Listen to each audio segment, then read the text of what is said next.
Hi, everybody. Dave Rauch here, and welcome to the Maintenance Manager. And I have a very special guest today, Dawn Bauman, who is the Senior VP at CAI and for Government and Public Affairs. And so before we get into the meat of the interview, Dawn, could you tell us a little bit about yourself? Sure. Thank you. And thanks for having me, Mhm. Dave. It's a pleasure to be here. You're welcome. So at CAI, I am the Senior Vice President of Government Public Affairs. I oversee all of our advocacy lobbying activity at the local, state, and federal level. And I'm also Executive Director of the Foundation for Community Association Research. I've been with CAI coming up on 27 years. Ooh. So before I was with our international organization, I was chapter executive director at the Arizona chapter for Oh, 4 years, and then moved to Washington, D.C., and was the executive vice president for the Washington Metro chapter, which is our largest chapter. Worked there for almost 3 years, and then joined the international staff at wow. CAI. Yeah. Wow. And you do a lot of different things. I'm reading articles that you write all the time for the foundation and Yes. other things like the huge controversy with Fannie Mae and Freddie Mac right now. And Yes. so you're everywhere. I also do a lot of our international development too, Yeah. which is a lot of fun. Oh, really? Yeah. And then you also visit different chapters because Yes. I saw you last year in Los Angeles at the Going Away for Joan Urbaniak. That's right. That's Yeah. right. So Yep. you're all over the It's place. a lot of fun. Oh, that's great. And how do you juggle all this? I know you have a great staff.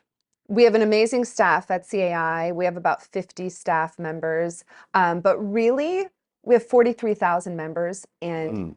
thousands, hundreds of volunteers Hmm. who contribute their time and talent to CAI as the subject matter experts for everything that we do.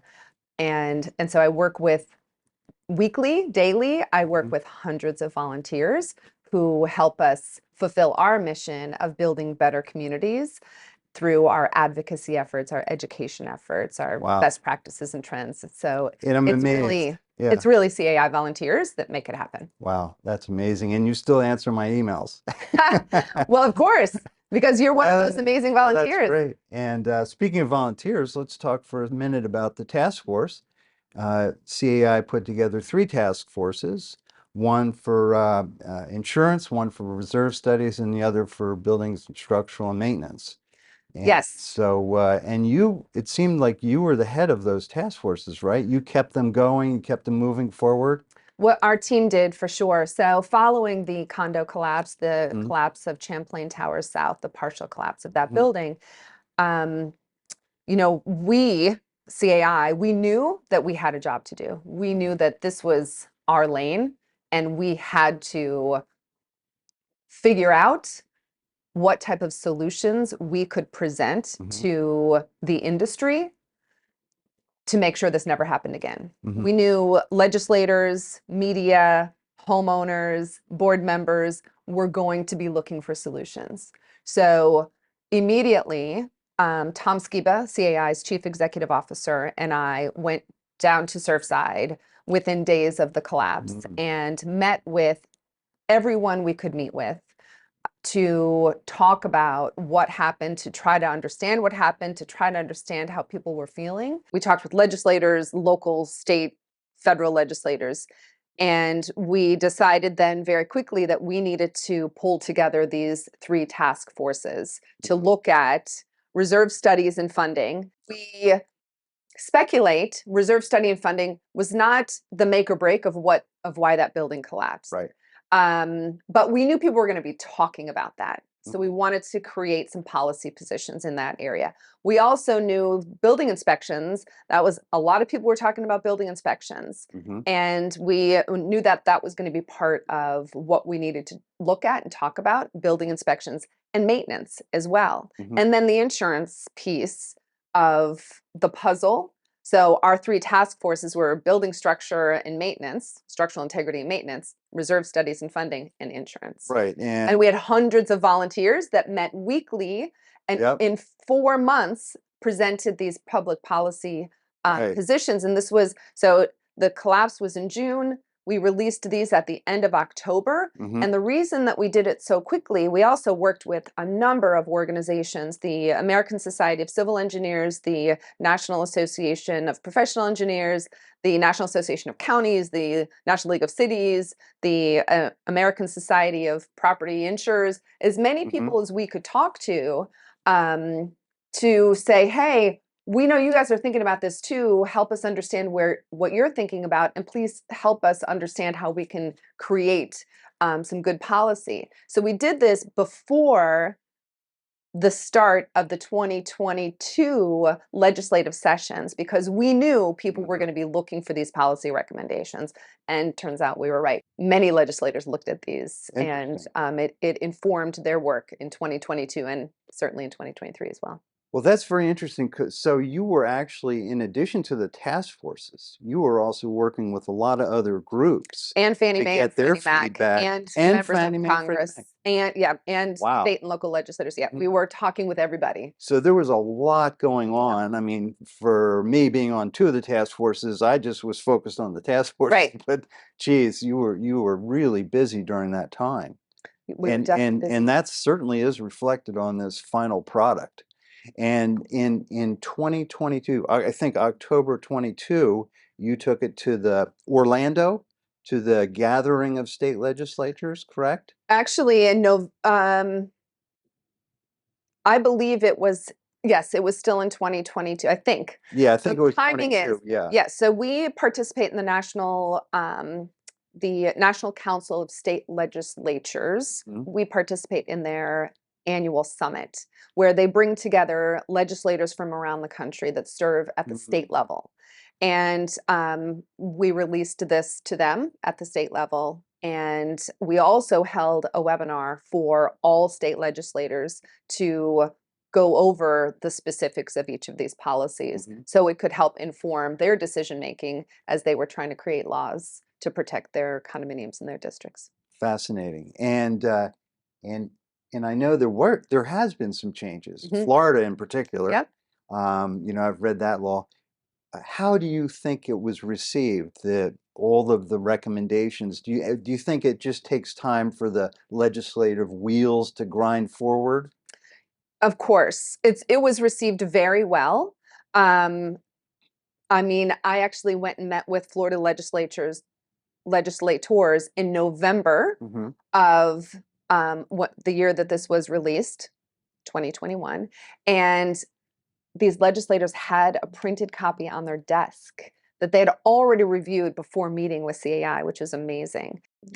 What we have to keep in mind is condominiums and homeowners associations make up about 30% of the housing stock in the US. Now, in states like Florida, California, it's up almost 50%. Hmm. But other states like North Dakota, South Dakota, Yeah, Oklahoma, it's less than 30%, not so much. right? Yeah. So many of these legislatures were looking for solutions, but also and many of the condominiums, especially, lots of this is directed towards condominiums. The Absolutely. condominiums are typically in urban settings Hmm. where you'll have fewer districts, right? If Hmm. you think of a state legislature, let's use Tennessee, for example. So you know that you're going to have condominiums in Nashville, probably Memphis, Hmm.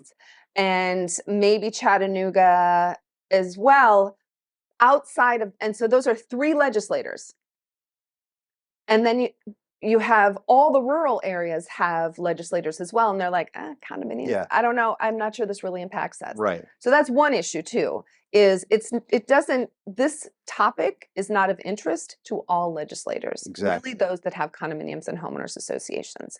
And where we've seen some movement, Florida for sure, Hmm. Hawaii. Think of Hmm. all the condominiums in Hawaii. Um, Tennessee, we did pass a bill in Tennessee. It was our bill, our language for reserve studies and funding. Maryland, we did Hmm. pass a bill, our reserve study, our language, and then Virginia took an interesting approach. Virginia actually looked at, and one county in Delaware, actually Newcastle County, put together a task force of experts to review this Mhm. and other resources to determine how to move forward with the best legislation for their state. And of course, CAI was represented on these task forces, invited to represent on these task Mhm. forces. So we have seen movement, we'll continue to see movement. Right. And also keep in mind, so Congress meets all year round. Well, I mean, they're in and out all year round. Mhm. Most state legislatures meet for less than 90 days or about 90 days. So a new concept needs to really be considered and vetted, especially with legislators that don't have these condominiums in their Right, districts. right. And I was surprised because I did some digging. I read the Florida Task Force report on the Champlain Towers collapse, Yeah, and I noticed that you had made a presentation to I them. did. You had made a good presentation, Thank you. and I found it interesting that their recommendations were very similar to our recommendations, number one.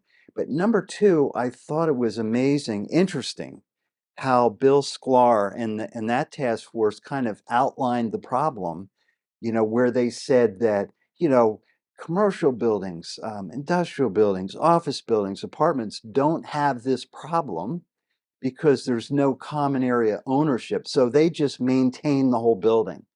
Whereas the problem that we have with condos, it's that common area. How do we properly maintain that common area, which we don't really have too much in PUDs or master associations. So we really are talking here about condos, attached condos and mid-rises and high-rises, which I just thought that was fascinating that the two mirrored each other pretty much. Sure, they were really gracious, Mhm. and many of the task force members with the Florida Bar Association, Mhm. it's the reptile section, the real property law section. Reptile? Reptile art is like real property probate trust land, I think is what Wow, it stands for. But interesting. it's their section of the Bar Association, and many of them are members of CAI, and we've interacted over the years. They've I see. served, we partner with them in Yeah. our advocacy efforts, et cetera. So we were definitely pleased that they were interested in hearing what CAI's recommendations were, and that they took some of those recommendations in Right. their final report. Because there's actually more homeowners associations, condos in Florida than even California. Just It's like barely, but yes, 60,000 or 55,000 versus 55,000. Yeah, 53,000 in so it's California. just barely, but Yeah, Florida, California, run the right, country right. for sure. And did you find any deficiencies or problems with the Florida Task Force recommendations? I didn't look at it for deficiencies. What I found helpful is, we had Florida lawyers and Florida professionals and experts who participated in our process, Mm-hmm. but they were solely focused on Florida, right? Their task force was solely focused on Mm-hmm. Florida law and Florida specifics. And so they were able to do a deeper dive Mm-hmm. into some of the reserve study and funding nuances that existed in current law at the Right. time with pooling resources and things like that. So I found their Florida specific information and recommendations to be very, very helpful. Mm-hmm. They did move to make some recommendations related to educating board members. And of course, CAI supports educating board members Mm-hmm. because it's very, very important. Sure. However, we want to make sure that board members are educated with the information and materials that they need to be successful. And in some cases, like in Florida, they have legislation or they have a law that requires board members to have either an education program or attest to certain principles. Mm-hmm. And the education program is often, it may not be as comprehensive as could be Gotcha. helpful. Mm-hmm. So And I do know in Florida too that the community association managers have to be licensed or credentialed. they do have to be licensed in Licensed, Florida. yeah, Yes, they're which one is, of 6 states that have yeah, a licensing very program. interesting. Yeah. So awesome, fantastic information. On the Florida task force, I was a little disappointed that they didn't follow through with the maintenance protocols. And I was kind of thinking maybe that's what spurred you to come up with the idea for more education on maintenance through the best practices. Was that maybe one of the ideas? So Was that your idea to come up with that? no, It definitely came out of the- the task forces. with this one. No, I think it was your idea. I actually think it might have been your idea. I don't It think came so. from the task forces for sure. And I will say maintenance, what the task force in Florida recommended and what we recommended as well in our public policy positions are state laws that we support. Mhm. And to not have maintenance as a recommendation for a state law, I understand why we didn't go there and why the Florida task force didn't go there, because it is a topic that is challenging to address in law. Mhm. However, best practices is that's a different story. Mhm. And that's why through conversations that we had with our task forces, it became clear that many community associations did not have the resources, information, and guidance that they needed to understand maintenance requirements in their building. Especially some of these buildings that were self-managed. Mhm. So we knew we had to also fill that void after we finished our public policy Mhm. report. And then we convened a group, including you and John Epstein, who is a community association lawyer, Stephen Brumfeld, Mhm. who is with a developer, Toll Brothers, a professional engineer and reserve study professional, Mitch Frumkin, Gary Porter, who's also a reserve study professional, CPA. I Right. think that was our full group, right? That was Will, you and Jake Gold. And then we were just the administrators pulling stuff together, and you guys were all the subject matter experts that pulled together what I think is one of the most amazing resources the Foundation for Community Association Research and CAI is able to put out related to maintenance. This is going to save people's lives. This is going to save buildings. It's going to save people money because they're going to invest in Money. maintenance, and it's Mhm. going to save money. So this resource is tremendous, and I can't wait for people to start reading it and Well, using it.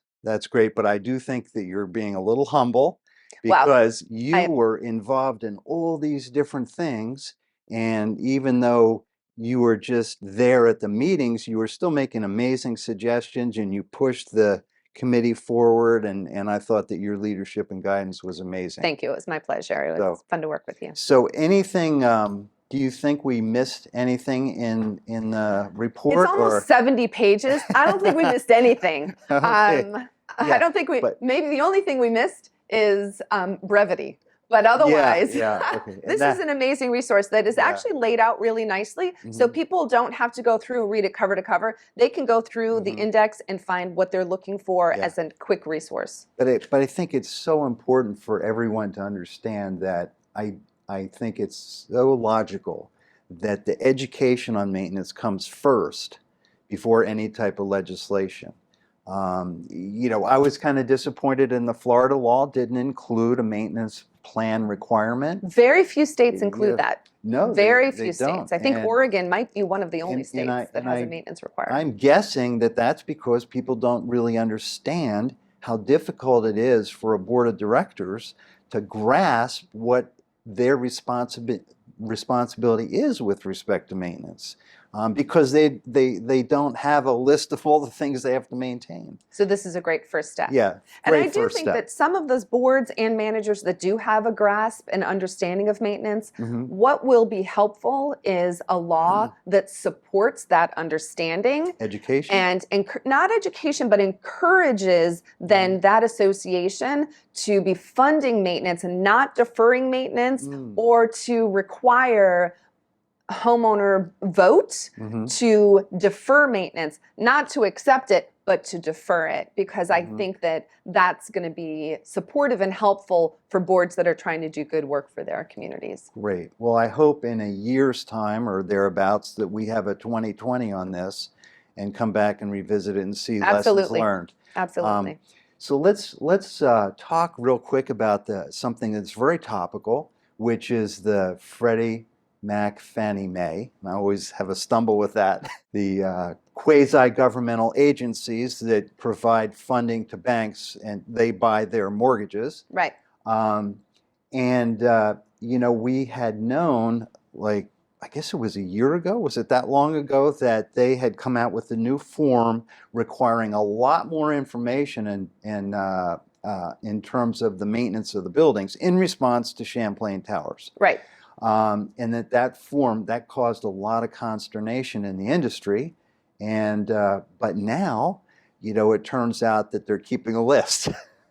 And I read your article on that 2 weeks ago or a week ago, and then I Sure. read Dan Berrigan's, and then of course the Orange County Register had an article on it. So, do you want to tell us your perspective Sure. on this whole So issue? CAI is fortunate to have a great working relationship with some of the staff over at Fannie Mae and Freddie Mac. Mm-hmm. And we've been working with them and talking with them since the condo collapse. I called them right away. I said, I know you guys are going to Oh, do really? something because, of course, you own these loans, and you have to make sure that you're mitigating your risk, and I understand that. So let's work together.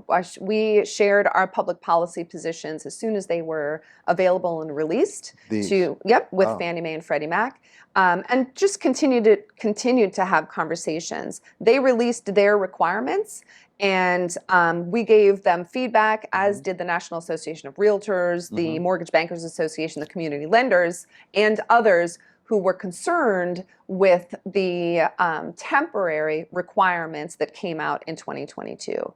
And those temporary requirements, not all of them, some of them are nearly impossible to comply with, or from the lender standpoint and from the board of directors and management standpoint. Sure, they don't know the answers to those They don't know the answer complicated questions. to a couple complicated questions. Yeah. One being, like, is your building safe? And I've talked to engineers asking them what answer they would give in the circumstance of any condominium, and they said, I would never answer that question. I can't answer that question. An engineer, a professional structural engineer, can't answer those questions. They don't it. So we've given a lot of feedback. We've written letters, given a lot of feedback, had continued to have conversations. And we've done some surveying as well. We've surveyed our members, asking them what kind of impact these requirements are having on their condominium buildings. More than 40% say that they have had a substantial impact in sales in their buildings because of these requirements. And more than 2/3, 60+%, have said that they have experienced lender delays or or they can't get a loan. Yeah, they can't get a loan for improvement. They can't get a loan for a purchase. They can't get a mortgage in that condo complex. 2/3 of the respondents have said they cannot get a loan, and it's not because the building's not safe. 1.5% said they can't get a loan because the building's not safe. Jeez. The other 2/3 said they can't get a loan because they won't answer the questions. Well, listen, we understand the intent, right? The intent of these is to make sure that Fannie Mae and Freddie Mac are mitigating their risk and making sure that people who are buying units within condominium buildings, that they're buying into a safe building. Well, but there are no qualifications for the building. If the building was built yesterday, if the building was built 100 years ago, if the building was built of a structure that is likely to fall down or not likely to fall down, or may be more likely to fall down, if the building's at the coast, if the building is inland, if the building is 5 units or 5,000 units, none of those factors are being considered in these questions. It's just a big blanket, a big fly swatter that is having a negative impact on condominium sales in the US. And I do have concerns that when they make these requirements permanent, which I expect to happen sometime in 2023, that they may be even more challenging and more difficult, may create even less liquidity in the marketplace than what we're seeing now. And Fannie Mae and Freddie Mac's role in our economy is to create liquidity in the marketplace, especially for condominium buildings. Condominium buildings statistically are proven to be affordable housing options for many people in the US. First-time home buyers retired individuals, people who are on a fixed income, who are in opportunity zones. And what's happening? One, they can't sell their building. They can't buy in these buildings. People can't sell. So what's going to happen? Supply and demand. What's going to happen is their values are going to drop, and people aren't going to have the money to pay for maintenance. It's terrible. So the it's a exact terrible opposite. cycle that we're seeing, and I hope that I hope Fannie Mae and Freddie Mac are listening, and the Federal Housing Finance Agency, which is their conservator, the oversight agency for Fannie Mae and Freddie Mac, are listening, and I hope that some substantive changes can be made to these requirements to make it appropriate. Is there something that the CAI membership can do in terms of writing to somebody and we have say, a hey, call to please? action open on our website right now. If you go to caionline.org/take action, you will see a call to action. Contact your member of Congress to let them know that these requirements are difficult and need to be addressed.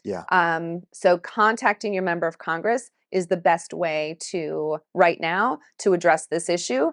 If you're having issues in your community, send me an email, because I will then connect you with your member of Congress. I will help understand the process or understand what's going on with your community so that we can get some solutions in place. Well, I want to highlight something that you said about how condominium ownership is the gateway to home ownership Absolutely. for The American many dream. people. Yeah, not only just lower middle income people, but young people, young couples. Yes. You know, I know one of the first homes I bought was a condominium in Del Mar Heights. And, you know, basically it's the step in and you build a little equity, and then you could get a bigger condo or you can actually move into a home. It's such an important thing. Absolutely. And building wealth. I would love to actually spend a lot more energy and time in the industry trying to promote condominiums, because, you know, I'm concerned they're getting killed.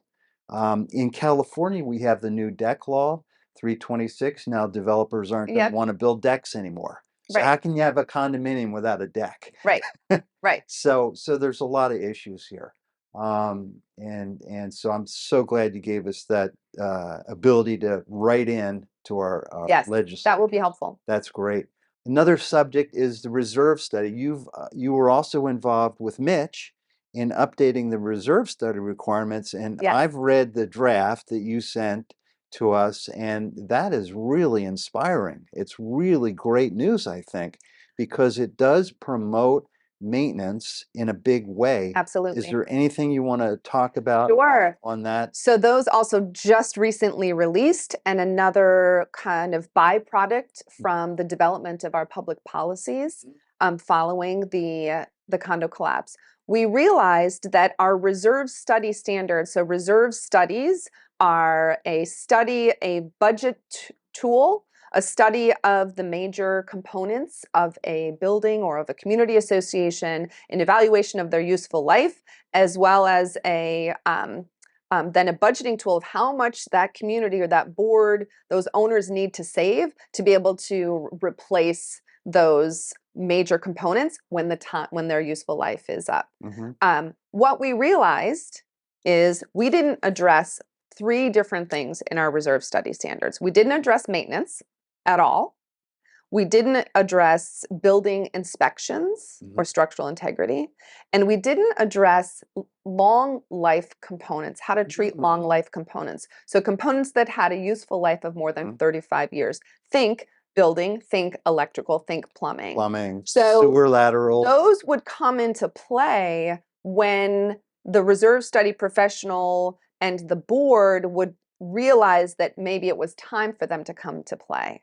So we changed our reserve study standards in those three areas. And here's what, I'll be very brief. Here's what we did. Take your time. With the long life, you have to write all your components out. Who cares what the useful life is? If it's long life, at least it's on the list. Perfect. You don't have to start saving, but at least it's on the list and the useful life is there.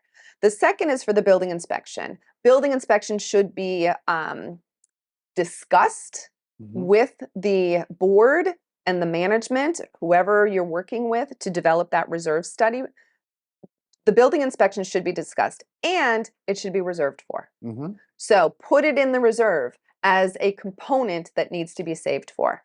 Now, maintenance, very key. We went through and we used the definitions that you'll find in the Foundation's Maintenance Best Practice Report on preventive maintenance, corrective maintenance, etc. So we used the same definitions, and a reserve study professional that carries our designation is required to now have a conversation about maintenance with the board. One, there's a requirement to disclose if there's no maintenance plan, to disclose if there's no maintenance being budgeted for, and to adjust the useful life and the repair replacement value if there's no maintenance, which is key.